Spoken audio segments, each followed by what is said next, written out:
அன்பான கடகராசி நேயர்களே, சந்திரனை ராசி அதிபதியா கொண்டவங்க ரொம்பவே அமைதியா இருப்பாங்க, பாசமானவங்க, உணர்ச்சி பூர்வமான குணங்களை கொண்டவங்க, குடும்பம் மற்றும் உறவுகளுக்கு அதிகமான முக்கியத்துவம் கொடுப்பாங்க, தனக்கு பிடிச்சவங்களுக்காக எல்லா விஷயத்தையும் விட்டு கொடுக்கக்கூடிய தாராள குணம் படைச்சவங்களா இருப்பாங்க, எல்லாரும் நல்லா இருக்கணும் அப்படிங்கிற பொதுநல சிந்தனை உடையவங்களா இருப்பாங்க, கலை மற்றும் தனித்திறமைகள்ல சிறந்து விளங்குவாங்க, சந்திரனை போல அழகா பிரகாசமா இருப்பாங்க, வாழ்க்கை துணையின் அன்பை அதிகமா விரும்புவாங்க, குழந்தை மாதிரி மனம் படைச்சவங்களா இருப்பாங்க, எடுத்த காரியத்தை முடிக்கிற வரைக்கும் விடாமுயற்சியோட செயல்படுவாங்க, எல்லாரையும் அனுசரிச்சு போறதால உங்களுடைய தலைமை பண்பு மிகச் சிறப்பா இருக்கும். இப்படி சிறப்பான குணங்கள் இருக்கக்கூடிய கடகராசி நேயர்களுக்கு இனி வரக்கூடிய காலங்கள்ல பாத்தீங்கன்னா கடகராசி புனர்பூசம் 4ஆம் பாதம், பூசம், ஆயில்யம் நட்சத்திரக்காரங்களுக்கு இந்த பிப்ரவரி மாதத்துல சனி மற்றும் குரு கிரகங்கள் வலுவான நிலையில இருக்கிறாங்க.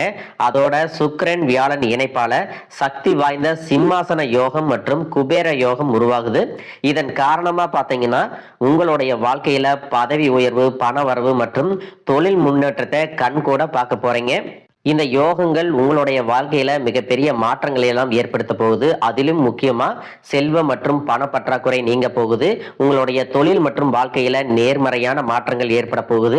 வீடு மற்றும் வாகனங்கள் வாங்கக்கூடிய யோகம் மற்றும் நிதிநிலை உயர்வு ஏற்பட போகுது. அதே நேரத்துல புதன் கிரகம் வக்கரம் அடையும் சமயத்துல பயணங்கள் மற்றும் எதிர்கால திட்டங்கள், முக்கியமான பேச்சுவார்த்தைகளை பேசும் பொழுது கவனமாக இருக்கணும். எதையும் ஆராய்ச்சி பார்க்காம யாருக்கும் எந்த ஒரு வாக்குறுதியும் கொடுக்க கூடாது. இதுவரைக்கும் நிதி நெருக்கடியிலையும் நெருங்கிய உறவுகள் பிரிஞ்சும் இருந்திருப்பாங்க. எந்த காரியத்தை எடுத்தாலும் அதுவெல்லாம் முழுசா நடக்காம ஏதாவது தடைகள் ஏற்பட்டு வந்திருக்கும்.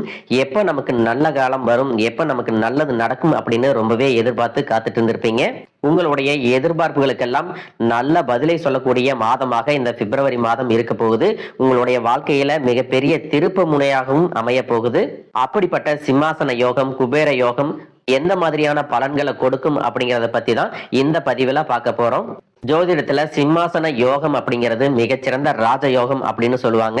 இது ஒருத்தர அரசரை போல அதிகாரம், செல்வாக்கு மற்றும் பெரும் செல்வத்தோட வாழ வைக்கும்.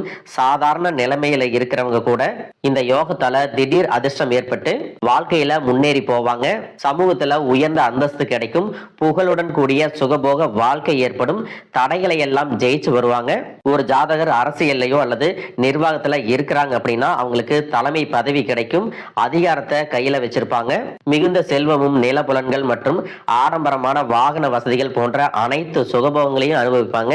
இந்த யோகம் இப்போ பிப்ரவரி மாதத்துல அமைஞ்சிருக்கு அப்படின்னாலும் யாருக்கெல்லாம் 100% பலன்களை கொடுக்கும் அப்படின்னு பாத்தீங்கன்னா ஜாதகத்துல 6, 8, 2, 3, 12 ஆகிய பாவங்கள்ல கிரகங்கள் ஒரு குறிப்பிட்ட சேர்க்கையில அமையும் போது சிறப்பான பலன்கள் கிடைக்கும்.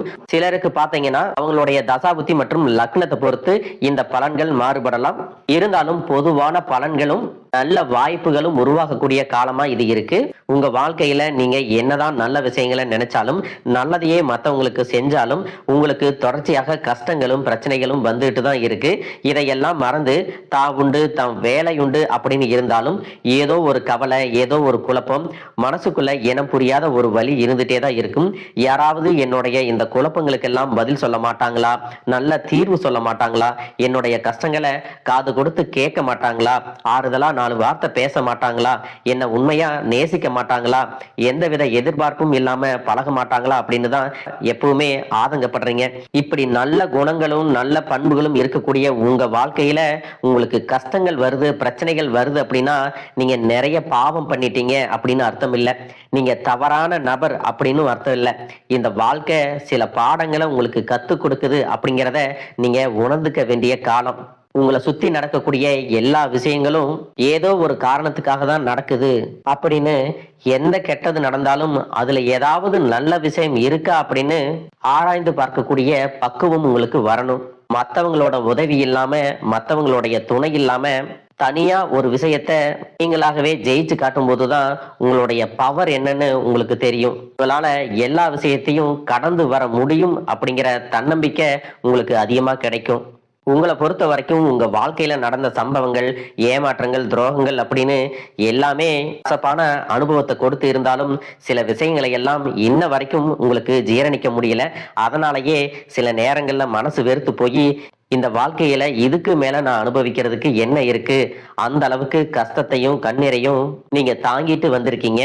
இன்னும் சிலர் பாத்தீங்கன்னா, இது மாதிரியான ஒரு வாழ்க்கை வாழ்றதுக்கு நான் வாழாமையே இருந்திருக்கலாம், நான் பிறக்காமையே இருந்திருக்கலாம், இவ்வளவு கஷ்டப்பட்டதுக்கு அப்புறமும் எனக்கு வாழணும் அப்படிங்கிற ஆசை சுத்தமாவே இல்லை, ஏனோ தானோ அப்படிங்கிற மாதிரி தான் ஒரு வாழ்க்கைய வாழ்ந்துட்டு இருக்கிறேன் அப்படின்னு தன்னுடைய மனசுல இருக்கக்கூடிய பாரங்களை வெளிப்படையா சொல்லிட்டு இருப்பாங்க. உங்க வாழ்க்கையில இந்த கஷ்டங்கள் வந்ததுக்கும் நீங்க இப்ப அனுபவிக்கக்கூடிய வழிகளுக்கும் முகம் தெரியாத நபர்களை விட தெரிஞ்ச நபர்கள் தான் காரணமா இருக்கிறாங்க. அது மட்டுமல்லாம நீங்க செய்யக்கூடிய ஒவ்வொரு நல்ல விஷயத்தை கெடுக்கிறதுக்கும், உங்களுடைய முன்னேற்றத்தை தடுக்கிறதுக்கும், உங்களை அவமானப்படுத்துறதுக்கும் இங்க நிறைய நபர்கள் எல்லாம் முயற்சி பண்ணிட்டு தான் இருக்காங்க. ஆனாலும் அவங்களுடைய சதிகளையும் சூழ்ச்சிகளையும் தாண்டி இப்ப வரைக்கும் நீங்க ஓரளவுக்கு நல்லா இருக்கீங்க அப்படின்னா உங்ககிட்ட இருக்கக்கூடிய நல்ல எண்ணங்களும் கடவுள் மேல வச்சிருக்கிற பக்தியும் இது வரைக்கும் நீங்க செஞ்ச தர்ம காரியங்களும் தான் உங்களை காப்பாத்திட்டு இருக்கு. இதுக்கு முன்னாடி நல்ல உறவுகளா இருந்திருப்பாங்க, நண்பர்களா இருந்திருப்பாங்க. அவங்களே சில இடங்கள்ல அவங்க சுயநலத்திற்காக உங்களை பயன்படுத்திட்டு சில துரோகங்களையும் செஞ்சிருப்பாங்க. இதுவரைக்கும் இவங்க இப்படி செய்வாங்களா அப்படின்னு ஒரு கேள்விக்குறியோட இருந்த உங்களுக்கு இவங்க தான் இந்த காரியத்தை செஞ்சாங்க அப்படின்னு உறுதியான பதில் கிடைச்சிருந்திருக்கும். இப்பவாவது இந்த மாதிரி மனிதர்களுடைய உண்மையான குணம் என்ன அப்படிங்கிறத புரிஞ்சுக்கிட்டோம் அப்படிங்கிறதுக்காக நீங்க சந்தோஷம் தான் படணும். உங்களை பொறுத்த வரைக்கும் உங்களுக்கு கஷ்டத்தையே கொடுத்தாலும் எல்லாரும் நல்லா இருக்கணும் அப்படின்னு நினைக்கக்கூடியவங்க தாங்க நீங்க. மனசாட்சிக்கு விரோதமா இந்த மாதிரி தப்பு செய்யறவங்களுக்கு அந்த கடவுள் நிச்சயமா ஒரு தண்டனையை கொடுப்பார் அப்படின்னு சொல்லிட்டு தான் இந்த மனுஷங்களை விட்டு நீங்க விலகி இருக்கீங்க. உங்களுடைய மனசுக்குள்ள 1000 கஷ்டம் இருந்தாலும், கண்ணீர் இருந்தாலும், வலிகள் இருந்தாலும் அதையெல்லாம் வெளிப்படுத்திக்காம சாதாரணமா நீங்க இருக்கிறதுனால உங்களை சுத்தி இருக்கிறவங்க எல்லாருமே இவங்களுக்கு என்னப்பா ஜாலியான வாழ்க்கை வாழ்றாங்க, எல்லாமே இருக்கு, வாழ்ந்தா இவங்கள மாதிரி வாழணும் அப்படின்னு ஒரு மாதிரியா பேசுவாங்க. ஆனா உண்மைய சொல்லணும்னா மனசுல நிம்மதி இல்லாம, வயிறார சாப்பிட முடியாம, நிம்மதியா தூங்க முடியாம எவ்வளவு கஷ்டப்படுறீங்க அப்படிங்கிறது உங்களுக்கும் அந்த கடவுளுக்கும் மட்டும்தாங்க தெரியும். இந்த மாதிரி உங்க வாழ்க்கையில திடீர்னு ஒரு பிரச்சனை, உடம்பு சரியில்லை, ஹாஸ்பிட்டல்ல பெருசா செலவு வந்துருச்சு, பிசினஸ் எல்லாம் லாஸ் ஆயிருச்சு, திடீர்னு பண பிரச்சனை அப்படின்னு நீங்க முடங்கி போயிட்டா உங்களுக்கு கூட நின்று முழுசா உதவி செய்யறதுக்கோ ஆறுதலா 4 வார்த்தை பேசுறதுக்கோ அவ்வளவு ஏங்க திரும்பி பார்க்க கூட உண்மையான ஆள் கிடையாது. நீங்களா ஏதோ தட்டு தடுமாறி எந்திரிச்சு நிக்கிறப்போ உங்களை குறை சொல்றதுக்குன்னே நிறைய பேர் தேடி வருவாங்க. உங்களுடைய உறவுகள்லயே சில பேர் ஒரு தேவைனா மட்டும்தான் உங்ககிட்ட ஓடி வருவாங்க. அந்த தேவை முடிஞ்சதுக்கு அப்புறம் உங்களை தூக்கி போட்டு போயிடுவாங்க. மறுபடியும் அவங்க உங்ககிட்ட வந்து உதவின்னு கேட்பாங்க. அப்ப கூட அவங்க முன்னாடி பண்ண துரோகத்தை எல்லாம் மறந்துட்டு மீண்டும் அவங்களுக்காக உதவி செஞ்சு ஏமாறக்கூடியவங்களா தான் நீங்க இருக்கீங்க. மற்றவங்களுக்காக பயன்படக்கூடிய நீங்க உங்களுக்காக உதவி செய்ய யாருமே முன்னாடி வர மாட்டாங்க. இந்த மாதிரி வாழ்க்கையில முன்னேறணும் அப்படிங்கிறதுக்காக தினம் தினம் கஷ்டப்பட்டு உழைக்கக்கூடியவங்க தாங்க நீங்க. ஏன் நமக்கு மட்டும் இவ்வளவு கஷ்டம் வருது, ஏன் எனக்கு மட்டும் இவ்வளவு பிரச்சனை வருது, என்னுடைய மனசாட்சிக்கு தெரிஞ்சு நான் யாருக்கும் எந்த கெடுதலையோ கஷ்டத்தையோ துன்பத்தையோ கொடுத்ததில்லை, எனக்கு மட்டும் ஏன் இந்த மாதிரி எல்லாம் நடக்குது அப்படின்னு சொல்லிட்டு கடவுள்கிட்டையும் உங்களுடைய குறைகளை எல்லாம் சொல்லிட்டு இருப்பீங்க. இந்த பிப்ரவரி மாதத்துல வரக்கூடிய இந்த சிம்மாசன யோகத்தின் மூலமாக அடுத்து வரக்கூடிய 3 மாதங்களுமே உங்களுக்கு சிறப்பான மாதமா இருக்க போகுது. வேலைக்காக எதிர்பார்த்து இருக்கிறவங்களுக்கு நல்ல ஊதியத்துடன் வேலை கிடைக்க போகுது. இது வரைக்கும் படிப்புக்கு தகுந்த வேலை கிடைக்கல அப்படின்னு குறைவான சம்பளத்துல ஏதாவது ஒரு வேலையில இருந்திருப்பீங்க. இனி நீங்க வேலை செய்யக்கூடிய இடத்துல உங்களுக்கு பதவி உயர்வுகள் கிடைக்கலாம், அல்லது புதிதாக உங்க மனசுக்கு பிடிச்ச வேலையே உங்களை தேடி வருவதற்கான வாய்ப்புகள் இருக்கு. இது வரைக்கும் உங்க குடும்பத்திலையும் சரி தொழிலையும் சரி மறைமுகமாக சில நபர்கள் இருந்து உங்களுக்கு தொல்லைகளையும் பிரச்சனைகளையும் கொடுத்துட்டு வந்த பெண்கள் உங்களை விட்டு விலக போறாங்க. இதற்கு பிறகு அவர்களுடைய தொந்தரவு அப்படிங்கிறது உங்களுடைய வாழ்க்கையில முழுவதுமாவே இருக்காது. சில நபர்கள் உங்களை விட்டு விலகினதுக்கு அப்புறம் தான் உங்களுக்கு அந்த பதவியில சம்பள உயர்வு, இடமாற்றம் எல்லாமே ஏற்படும். உங்களுக்கு மேலே இருக்கக்கூடிய அதிகாரியுடைய ஆதரவு கிடைக்கும். நீங்க செய்யக்கூடிய தொழில் சிறிதாக இருந்தாலும் சரி பெரிதாக இருந்தாலும் சரி அதுல பெரிதாக முன்னேற்றம் இல்லை, தொழில் வியாபாரம் மந்தமா இருக்கு அப்படிங்கிற மாதிரி ஒரு சூழ்நிலை எல்லாம் இருந்திருக்கும். இனி வியாபாரத்தில் இருக்கக்கூடிய தடைகள் எல்லாமே விலகி லாபம் அதிகமாக கிடைக்கக்கூடிய காலமாக இருக்க போகுது. உங்களுக்கு வர வேண்டிய பணம் விரைவில் கைக்கு வந்து சேரும். குடும்பத்துல நெருக்கடிகள் விலகும், செல்வாக்கு அந்தஸ்து உயரும், வெளிநாட்டு முயற்சிகள் எல்லாமே உங்களுக்கு வெற்றியை கொடுக்கும். தெய்வ சிந்தனை அதிகமாகும் போது பெரியோர்களுடைய உதவிகள் எல்லாமே கிடைக்கும். உறவுகள் இருந்த சண்டை சச்சரவுகள் முழுவதுமாகவே விலகும். புதிய நண்பர்கள் மற்றும் வங்கிகளிடமிருந்து உங்களுக்கு நிதி உதவிகள் கிடைக்கும். பொருளாதார ரீதியாக நீங்க முன்னேறி வருவீங்க. கடந்த சில வருடங்களா பாத்தீங்கன்னா திருமணம் அப்படிங்கிறது தடைபட்டு நின்று இருக்கும். குரு பயிற்சிக்கு பிறகு உங்களுக்கு நல்ல ஒரு வாழ்க்கை துணை அமையும். உங்களை பொறுத்த வரைக்கும் நீங்க ஆண்களாக இருந்தாலும் சரி, பெண்களாக இருந்தாலும் சரி, நீங்க செய்யறது அரசு வேலையோ, தனியார் வேலையோ, கூலி வேலையோ எதுவாக இருந்தாலும் இதுவரைக்கும் உங்களுடைய வருமானம் பற்றாக்குறையா இருந்திருக்கும், செலவுகள் அதிகமா இருந்திருக்கும். இனி வரக்கூடிய காலங்கள்ல உங்களுடைய சேமிப்பு அதிகமாக உயரப்போகுது. உங்களுக்கு வரக்கூடிய வருமானம் 2 மடங்கா கிடைக்க போகுது. இனி வரக்கூடிய காலகட்டங்கள்ல இதுவரைக்கும் இருந்த கடன் பிரச்சனைகள் இருந்து நீங்க மீண்டு வருவீங்க. பிரிஞ்சிருந்த வாழ்க்கை துணை மீண்டும் உங்களை தேடி வருவதற்கான வாய்ப்புகள் பிரகாசமா இருக்கு. குழந்தைகள் மூலமாக உங்களுக்கு மன மகிழ்ச்சி ஏற்படும், பெருமை உண்டாகக்கூடிய தருணங்களும் அமைய போகுது. பெற்றோர்களுடைய ஆரோக்கியத்துல நீங்க அதிகமான கவனம் செலுத்தணும். நீண்ட தூர பயணங்கள் செல்வதை தவிர்த்துக்கணும்.